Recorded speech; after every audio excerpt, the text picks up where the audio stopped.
ከጥቂት ወራት በኋላ የልፋታቸውን ፍሬ የሚመለከቱት የአዲስ አበባ ዩኒቨርሲቲ ተመራቂ ተማሪዎች የነገያቸውን የቤት ስራ ዛሬ ለመጨረስ ከቀጣሪ ካምፓኒዎች ጋር ፊት ለፊት ተገናኝተዋል። አዲስ ኃይልን እንፈልጋለን ያሉት በርካታ ድርጅቶችም ተማሪን በውጤቱና በችሎታው ለመመዘን ከወዲሁ በመልመላ ስራ ላይ ተጠምደዋል። ዲፓርትመንቶችን እናወጣና በዛ ዲፓርትመንቶች ውስጥ ለምንፈልገው ሄኒከል ለሚፈልገው ዲፓርትመንቶች ተማሪዎችን ኳሊፋይድ ናቸው የምንላቸውን ተማሪዎች እናስገባና ለሶስት አመታት ወይም ደግሞ ባሉን በመንፈልጋቸው አመታቶች ውስጥ ትሬን አድርገናቸው በሄኒከን ካምፓኒ ውስጥ ማኔጀሪያል ሌቭል የሚባል ሌቭል ውስጥ ነው የምናደርሳቸው። የአዲስ አበባ ዩኒቨርሲቲ በዚህ ዘንድሮ አመት የሚያስመርቃቸውን ተማሪዎች ከሱ ውስጥ ፍሬሽ ተመራቂዎችን ለባንካችን ለመጠቀም አስበን ነው። ፖቴንሻል ያላቸውን እነሱን በመምረጥ ለባንካችን ጋር አብረው እንዲሰሩ ለማድረግ የሥራ ዕድል ለማመቻቸት ነው የመጣ ነው ማለት ነው። አመታትን በዩኒቨርሲቲ በተለያዩ የትምህርት መስኮች አሳልፈው በመጨረሻም ወደ ሌላኛው የስኬት ምዕራፍ የሚሸጋገሩበትን የምረቃ ቆብ የሚደፉ ተመራቂ ተማሪዎች ከዩኒቨርሲቲ በወጡ በአንድ አመት ውስጥ 80 ከመቶዎቹና ከዚያ በላይ ያሉት ተቀጥረው አሊያም በስራ ፈጠራ እንዲሰማሩ የሚያደርግ የመንግስት አቅጣጫ ከአመታት በፊት ተቀምጧል። ይህንንም ለማድረግ በየዩኒቨርሲቲው የክህሎት ስልጠና የሚሰጡ የሙያ ማበልጸጊያ ተቋማቶች ተቋቁመዋል። የአዲስ አበባ ዩኒቨርሲቲም ይህንን ማዕከል ካቋቋመ በኋላ ቀጣሪና ተመራቂ ተማሪዎችን ፊት ለፊት የሚያገናኝበትን ኤክስፖ ለመጀመሪያ ጊዜ ዛሬ አስጀምሯል። ይህንን ለማድረግ ደግሞ አስቀድሞ ለተማሪዎች የነገያቸውን አጋዥ ስልጠና እንዲሰጣቸው ተደርጓል። እነዛ ስልጠናዎች ላይ የሲቪ አጻጻፍ እንዴት ነው ኢንተርቪው ሞክ ኢንተርቪዎችን አሰርተውን እንዴት ነው ኢንተርቪው ማድረግ ያለብን፣ እንደገና ደግሞ ስራ ላይ የሚያስፈልጉ ኳሊቲዎች ምንድናቸው የሚል ተሰጥተውን ነበር።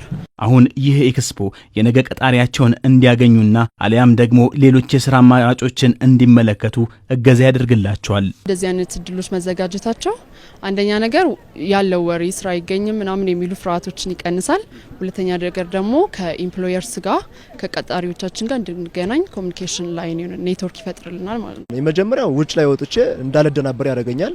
ከዛ ሲቀጥል ደግሞ ትሬኒንጉን መውሰድ ደግሞ ይሄ ኢንተርቪው እንዴት እንደሚዘጋጅ ሲቪ እንዴት እንደሚጻፍ አሁን ለምሳሌ ሲቪ ላይ ምን እንደሚገባ አላቅም ነበረ።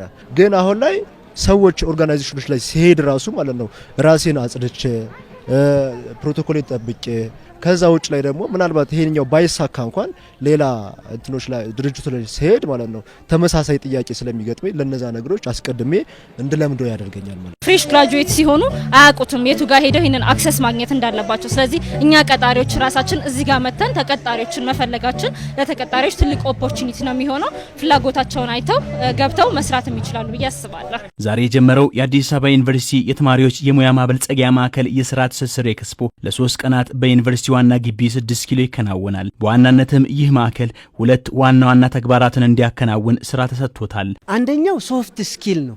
ሲቪ ራይቲንግ ማያውቁ ብዙ ኤንጂኦዎች አስቀጥረው ልጆቻችን ሲመለሱ ነግረውናል። የኢንዱስትሪውን ስነ ምግባር ማያውቁ የተግባቦት ክህሎታቸው በጣም ዝቅ ያለ ነው ያሉን። አሜሪካ ላይ እንኳን ያሉ ሰዎች አምጥተን እንደ ሞቲቬሽናል ተናጋሪ አድርገን ያመጣናቸውም ይህንን ከአሜሪካም ልምድ ያለውን ሲሰጡን የነበረበት ይሄን ከኢንዱስትሪ ጋር አገናኝተናቸው መቀጠር ብቻ የሚል ላይ ደግሞ ስቲክ እናደርግ የራሳቸው የሆነ ስራ መፍጠር የሚችሉበትን መንገድ እንድናመቻች የስራ ፈጠራ ጥበብንም እንዲኖራቸው ማድረግ መንገዱን ማሳየት የሚል ነው። ይህ ማዕከል በቀጣይ ደግሞ አዳዲስ ተማሪዎች ወደ ተቋሙ ሲመጡ ፍላጎታቸውንና ያላቸውን አቅም አውቀው የትምህርት መርሃ ግብርን እንዲመርጡ እገዛ ያደርግላቸዋል። በፍላጎታቸው ላይ የተመሰረተና የገበያውንም ወይ ስራ ፈጥረው ደግሞ ሊኖሩበት የሚችሉትንም ሎንግ ላይፍ ሂስትሪ ውስጥ የሚገባ ስራ ወይም ፊልድ እንዲመርጡ ማድረግ ላይም ስራ ይሰራል።